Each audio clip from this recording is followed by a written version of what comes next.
What's up, guys? It's Crash and another Battlefield video for you guys today, talking about what EA has told us in regards to next year's Battlefield title. They did an investor day where we get to see some new images and we get to hear some executives' takes on development, what they're doing, how they're looking at development from the new leadership over at EA. It kind of goes along with Vince's article yesterday that we broke down and talked about. So this is about an 8 or 9 minute segment where they talked about Battlefield to investors with in-person presentations. Like I said, we got some new information and screenshots.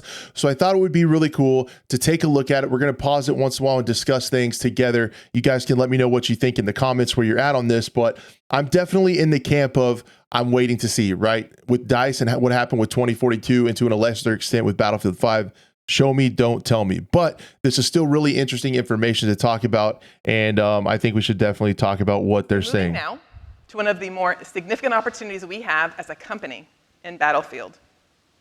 No franchise captures that feeling of all-out warfare, epic scale, massive destruction, and high-intensity action like Battlefield. And we know the most significant successes come when the franchise leans into these core tenets. But we have had a Right. So she talks about core tenets. And again, if you're a fan of the channel, if you were around during the 2042 times, this is Laura Miele. So she is the one that said Battlefield 2042 was way ahead of schedule. There's never been a Battlefield this complete and done at launch before. And we've heard this kind of speak before, right? Battlefield 2042 was supposed to be a love letter to fans. So they're saying some of those same things about community and stuff. We just have to see if they follow through. That didn't meet the expectations of our passionate fans. Battlefield 2042 certainly being one of them. But our highly committed team set out to make it right for our community. They've delivered 7 seasons of content. 7 seasons of content, yeah, but like 7 maps and reworked everything, and it was pretty light on content, if you ask me. But I think it is very interesting that they officially kind of say the last couple Battlefield titles were not up to expectations, and 2042 was not up to expectations. So hopefully the only way to get through to giant corporations like this is money. Hopefully sales were low enough, skin sales, battle pass sales were low enough that a message was sent and we can right the ship. So let's continue. Which has resulted in the acquisition and engagement of over 25 million players. So we still have an abundant amount of engagement and massive warfare playing out in this community every day. Let's take a look at some true Battlefield mayhem. So what I did here was kind of mute the music down for this trailer. This is just showing some highlights over the last, several Battlefield iterations and everything. I thought it'd be a good moment to talk about stuff. They're kind of admitting fault, right? The other thing that is really crazy to me, and we're going to see it when this new title comes out that I've been thinking about, is the insane resiliency of the Battlefield franchise. We've been let down so many times with the last games, and people are like, Battlefield's dead, Battlefield's dead. But with the mystique and the history that was built with Battlefield Bad Company, with 1942, with 3, and with 4, with all of that foundation of the franchise built with those games, even these couple bad games couldn't kill it, because Battlefield is such a well-entrenched franchise. If they build a good one, we're going to try it out. We're going to play it. We're going to check it out, and we're going to have fun. So I've just noticed that Battlefield is such a resilient franchise, and I've noticed that with my own feelings when they start to talk about these games. And if you didn't catch yesterday's video, it was really good with what Vince was saying. He said all of the right things, and I can't help but get just a little bit excited. But we have to use our brains, not our hearts, and continue to see what we see. When Battlefield gets it right, it delivers fun like few other franchises can. The shooter audience is among the largest and most committed in entertainment. They expect excellence in execution, agency over their gameplay, a wide variety of modes, and ways to team up with their friends. The size of this opportunity is massive, and so is our ambition to deliver for these players. We've made significant shifts in our approach to development in this next iteration of Battlefield. We have 4 fully resourced studios instead of just 1. We are taking more time in the dev cycle. So that seems a little bit gaslighty to me. She said there's 4 studios, not just 1. Pretty sure there were like 5 studios that worked on 2042. Ripple Effect, Criterion, DICE, and Toys for Bob, and Battlefield Central Tech. Like, those were all listed on there. So I don't get where she says that. We've been testing gameplay with our players for the past year. And playtests have been going on for a year. Vince mentioned that as well. That's huge. If true, huge if true. Industry-defining leadership. Vince Stampella is leading this massive project, and he brought in Byron Beatty as the general manager of Battlefield. Now, before joining EA, Byron was the executive vice president and general manager of Call of Duty. And way back when, he and Vince led the teams that delivered one of the biggest entertainment launches in history. And together, they changed the face of the shooter category. And they are set to do it again. Byron's game instincts, business acumen, and career success are rarefied in our industry. And I am thrilled that he is here today, so you can hear from him directly. Please welcome Byron. So we have to talk about this just a little bit. You notice we're kind of relying on leadership from traditionally other games, right? Vince Zampella from Respawn Entertainment, Call of Duty, Titanfall, Apex Legends, and then Byron Beatty, who was also a GM vice president of Call of Duty. And the big thing we want with Battlefield, the thing we have to look for is we all want Battlefield to go back to its roots. Is this super senior leadership smart enough to notice that, to know we need to go back to Battlefield, and they don't try to build another Call of Duty or another Apex Legends or something like that?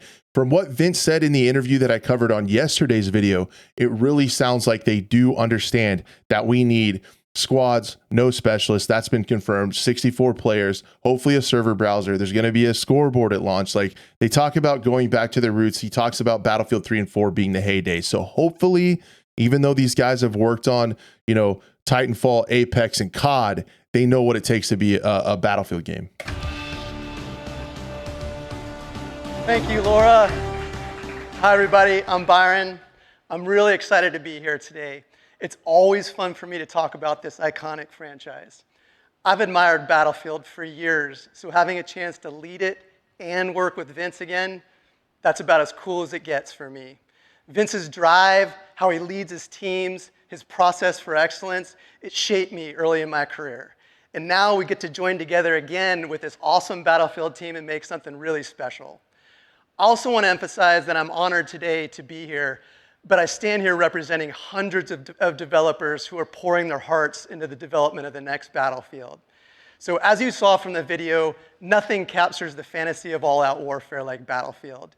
This really unique combination of high-intensity infantry combat and vehicular warfare collide with player freedom and choice to create experiences that only Battlefield can deliver. And with the full weight of Electronic Arts behind us, we intend to do just that for players. So let's talk about how we're developing our vision. We've assembled 4. So there's a new screenshot.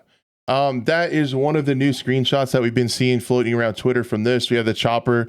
Definitely looks like somewhere Middle East. We see a lot of these X's and crosses. I don't know if those mean anything. That was on the concept art yesterday.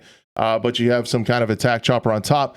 Let me know. I know there are a ton of you that are weapons and vehicular combat vehicle experts. Let me know what kind of chopper that is down in the comments. But you see, and concept art often, so we have to do this with a grain of salt as well, right? Concept art can deviate highly from actual launch maps, right? The concept art for Battlefield 2042 looked awesome.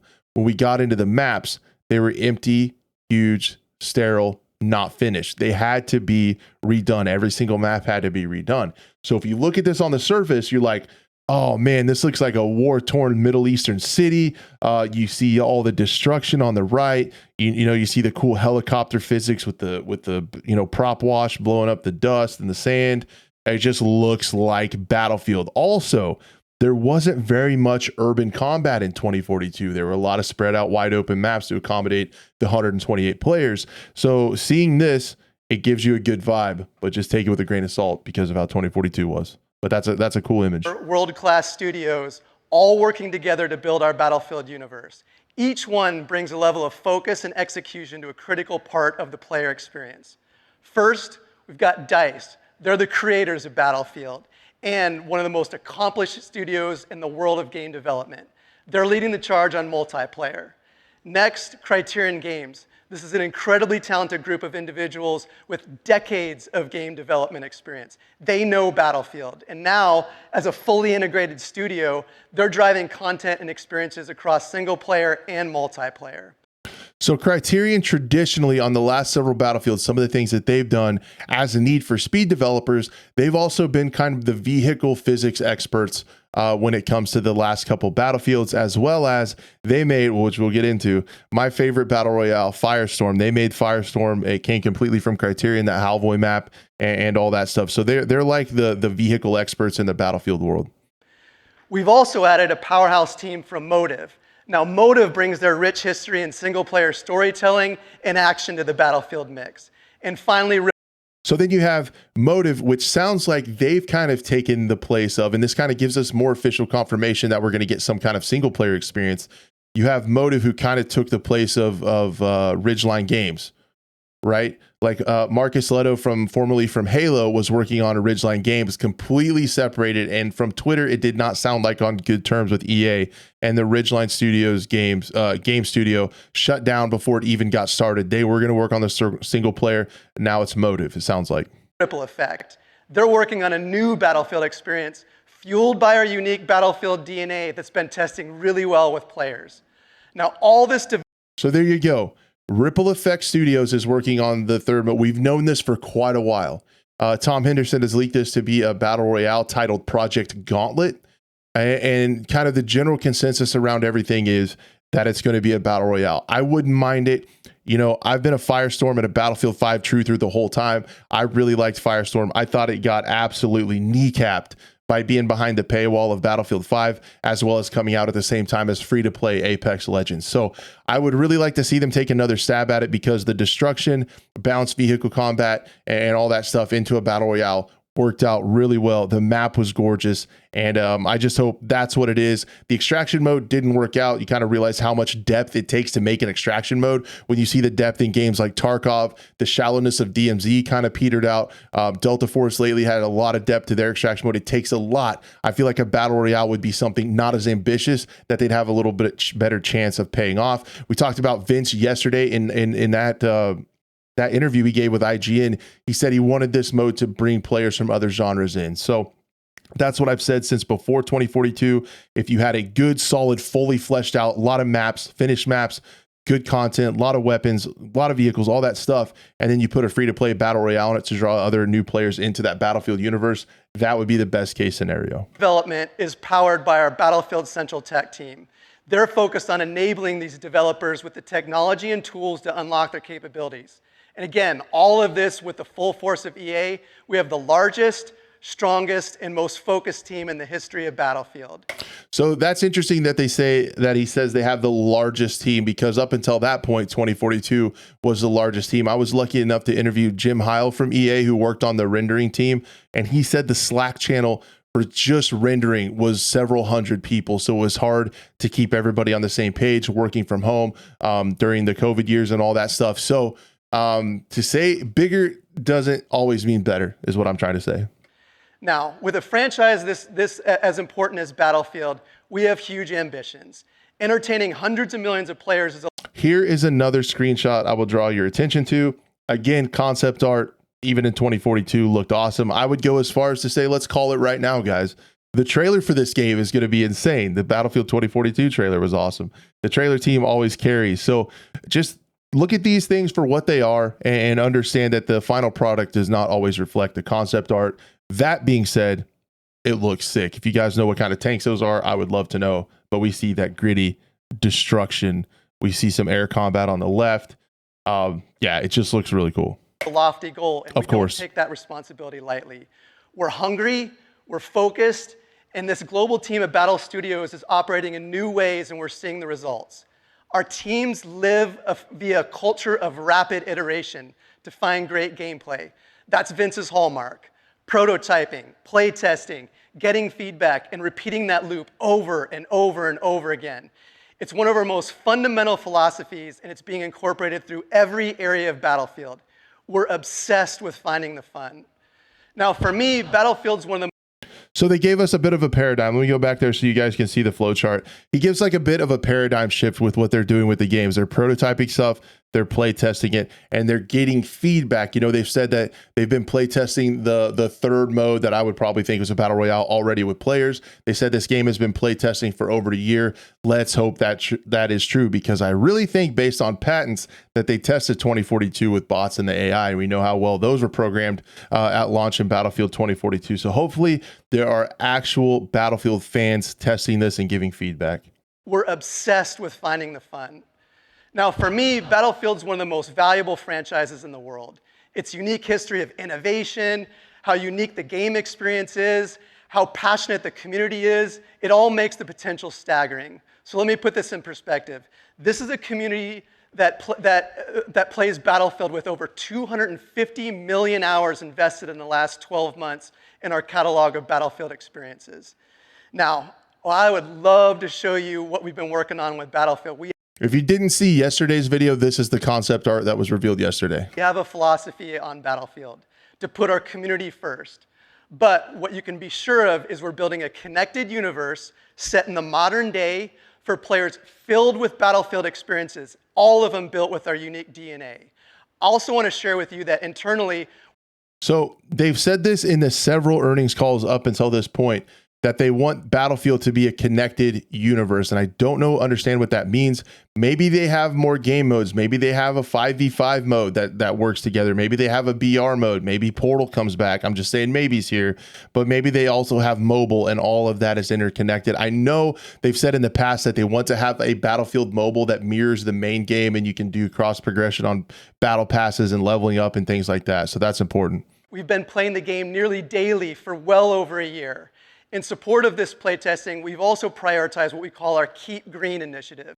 What is also interesting to me, if you guys want to think about this, they said this is earlier on, Laura said they lengthened the time to work on the game. They lengthened the development cycle, and then you also hear him say that they've been playtesting it for over a year, and then that basically validates everything we were saying about it. Really feels like they abandoned 2042 really early, and they started working on this one. I would go so far as to say getting only one map a season. It feels like they took what would have been a first couple seasons of maps, trickled that out to one map a season, and moved everybody off of 2042 rapidly to start working on the next one. We thought, especially with the last several seasons, it was kind of the writing on the wall was that Battlefield 2042 was like a skeleton crew. And this kind of confirms that, in my opinion. If they've already been playtesting it for a year, they must have been working on it well before then. And you can kind of start to see how things fit together with how early they abandoned 2042 in reality. This means we're focused on software stability so that the game is always playable, always available for playtesting. That means for us more iteration cycles. In addition to this internal testing cycles, we're already testing with players. And we plan to introduce a new large-scale community-driven testing program early next year. So they said they have a new kind of internal way to test things and have it, compiled builds of the game to test internally faster, as well as they've already been working on playtest. And then early next year, Vince talked about this yesterday, a big, wide-scale community feedback loop with the game. Now that's going to give us significantly more feedback on gameplay, performance, and fun factor. With all these approaches, we're focused on feedback and finding the fun like never before. So that means me, Vince, our development teams across the world, and all of EA are all in on Battlefield. This franchise and our players deserve our best. So we're having a blast making and playing the game, and I'm really proud of the work that teams around the world are doing every day to bring our vision to a reality. So thank you, and I can't wait to see you all on the battlefield. So there you guys have it. That's essentially everything that they talked about in the investor call in, kind of the Battlefield segment. What do you guys think? So far, they are saying everything exactly what we want to hear. But they did say some really good stuff in the lead up to 2042. So I am cautiously optimistic. I'm very cautiously excited. I'm still not going to pre-order the thing unless I have to for content. We just have to keep an eye on this. And we will on this channel. It's always fun to talk about Battlefield because, like I said, all the damage that has been done over the last couple titles in the last couple years to the Battlefield community, the resilience based on the mystique of those Battlefield 3, 4, to a lesser extent 1, Bad Company, just what kind of community and name that they built with those games for Battlefield, can this new leadership, can this largely new studio and several new studios, can they harness that, build it, and build it up to that name that is synonymous with Battlefield and those classic Battlefield games? Because I instantly get nostalgia thinking about all the fun times I had with friends on the Battlefield. So please, guys, let me know what you think of all this. I hope I had some good discussion with you that you enjoyed listening to. I'm sure this will be all over news outlets and stuff like crazy. The fact that you hung out with me to check it out means the world to me. I appreciate it, and I'd love to see you on the next one.